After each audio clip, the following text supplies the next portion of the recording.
요즘 흑백 요리사 예능 프로그램이 인기죠. 자, 흑백 요리사에서 나온 여러 가지 음식, 그다음에 레시피 이런 것들 많이 있습니다. 여러 가지 경연에서 어떤 대상이 됐던. 근데 만약에 여기에서 활용된 여러 가지 레시피라든지 이런 것들을 다른 식당에서 또는 어떤 매장에서 판매를 한다면 어떤 문제가 없을까요?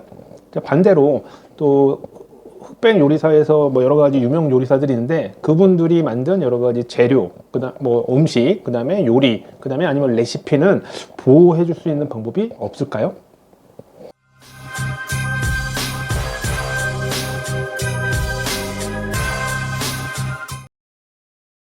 네, 안녕하세요. 윤영금 변리사입니다. 자, 오늘은 우리가 요즘 유행하고 있고 막 인기가 많은 흑백 요리사에서 제가 또 지식재산권과 관련해서 설명해 드릴 게 있어서 또 영상을 한번 찍어 봤습니다. 자, 우리 흑백 요리사 뭐 이름 그대로 제일 많이 이슈가 되는 게 요리죠. 그 다음에 여러 가지 재료를 활용한 여러 가지 음식들이 나오게 되는데 레시피라든지 음식의 이름, 그 다음에 이제 음식 자체, 자, 그런 것들은 우리가 지식재산권 차원에서 어떻게 보호를 해야 되고 또 보호하는 방법이 뭐가 있을까? 자, 우선 흑백 요리사에서 되게 인기가 많았던 게 뭐 나폴리 마피아인가요? 뭐 해가지고 무슨 밤 티라미슈 뭐 이런 것도 있었죠. 이게 워낙 인기가 많아서 벌써 CU에서 제품으로 나온다고 합니다. 자, 이런 밤 티라미슈를 만든다든지 그 다음에 뭐 바스 항정 뭐 이런 것도 있었다고 하는데 그런 것들은 여러 가지 음식 자체에 대한 이름도 나오고 그 다음에 또 중요한 게 우리가 음식 제조법이죠. 레시피라고 하는데 자, 그 레시피가 다 지금 나왔죠. 근데 이제 그런 레시피를 보고 예를 들면 이제 밤 티라미슈가 나왔으니까 내가 밤 티라미슈 만드는 방법을 그대로 해서 내가 뭐 여러 가지 식당을 하고 있다면 그 식당이나 아니면 뭐 여러 가지 매장을 하고 커피숍을 한다 그러면 밤 티라미슈를 만들어서 내가 판매를 했다. 그러면 내가 이게 어떤 문제가 없을까요? 뭐 가장 기본적으로 무언가 창작에 대한 것들이 문제되는 게 저작권인데, 자, 첫 번째, 저작권 침해일까요? 아닐까요? 그러니까 이제 저작권 같은 경우에는 가장 기본적으로 창작을 하면 창작한 사람에 대한 거를 창작한 사람의 어떤 그런 걸 표현이나 이런 거를 보호하게 되는데 이 레시피 자체에 대해서는 어떤 방식 자체이기 때문에 이런 게 표현됐다라고 보기가 좀 어렵습니다.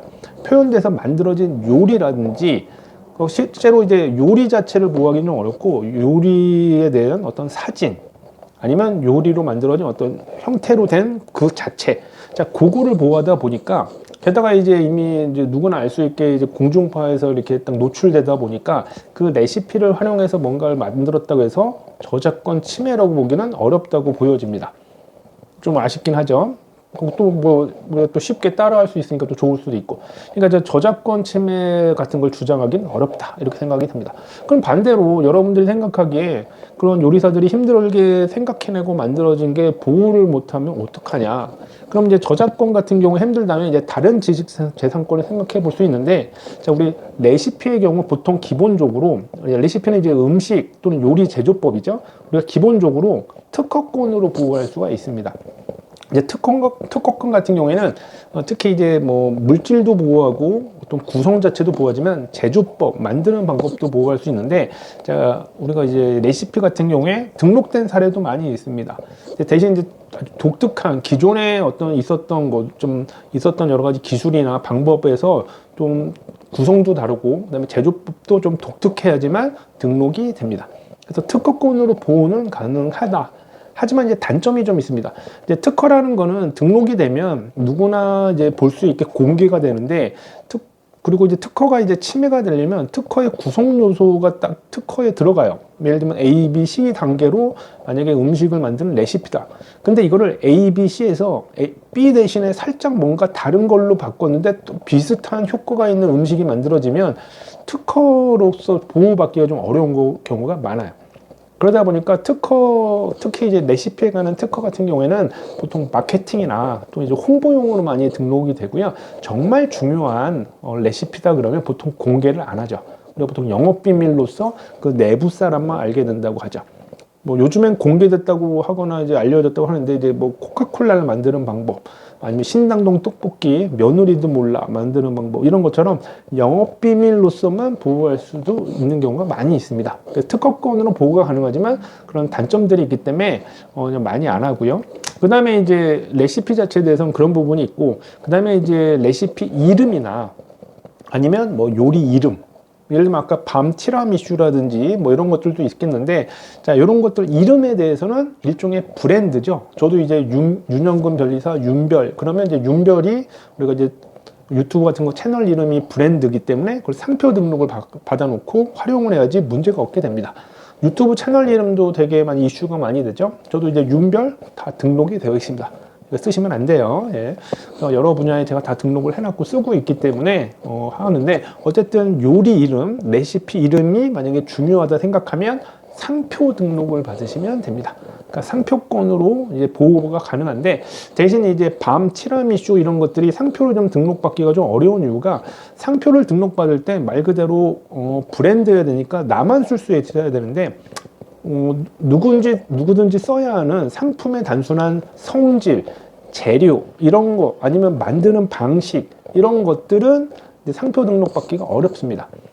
왜냐면 그런 게 등록된다면 다른 사람도 쓸 수 있는 단어여야 되는데 이거 왜 당신이 혼자 독점하냐 이런 문제가 있기 때문에 등록받기가 어렵습니다. 하지만 어쨌든 이름이 독특하다면 상표 등록이 가능하다는 거, 그런 식으로 활용할 수도 있고요. 그 다음에 이제 만약에 요리를 만들었는데 좀 만들어진 외형이 독특해요.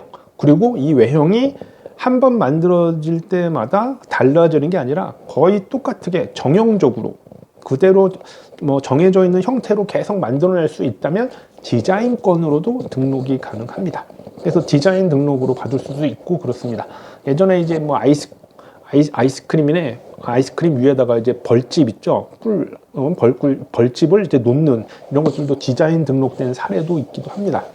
그래서 이제 음식에 관련돼서 흑백 요리사를 보면서 지식재산권 관련해서 좀 떠올라서 영상을 좀 찍어봤는데, 우선 저작권으로 좀 보호받는 거는 좀 어렵고, 저작권으로 보호받는 경우는 음식이나 그런 어떤 사진 아니면 관련된 도구 뭐 그런 것들 표현된 것만 좀 보호되는 부분이 있어서 좀 보호가 좀 어렵고요. 레시피 자체에 대한 거는 특허로는 받을 수도 있다. 하지만 좀 보호 가능성이라든지 이런 것들이 떨어지기 때문에 홍보나 마케팅용으로 많이 쓴다. 그리고 이제 요리명이나 레시피 이름은 상표권으로 등록받을 수도 있고, 그 다음에 이제 만들어진 게 외형이 독특하다. 그리고 계속해서 똑같이 만들어낼 수 있다, 형태를. 그러면 우리가 디자인권으로도 등록을 받을 수 있게 됩니다. 자, 저작권은 등록하지 않아도 권리가 발생은 하지만 특허권이나 상표권, 디자인권은 특허청에 등록을 해야지만 권리가 발생하는 좀 그런 부분이 있기 때문에, 여러분이 만약에 레시피와 관련된 어떤 보호 가능성이 좀 필요하다 그러면 특허, 디자인, 상표 이런 것들 좀 감안해서 그걸 변리사한테 문의하시면 도움이 되실 것 같습니다.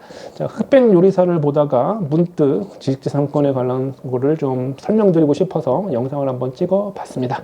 자, 좋아요, 구독, 댓글 부탁드리고요. 그걸 해주시면 또 다른 콘텐츠 만들 때 도움이 많이 될 것 같습니다. 윤별TV의 윤영근 변리사였습니다. 시청해 주셔서 감사합니다.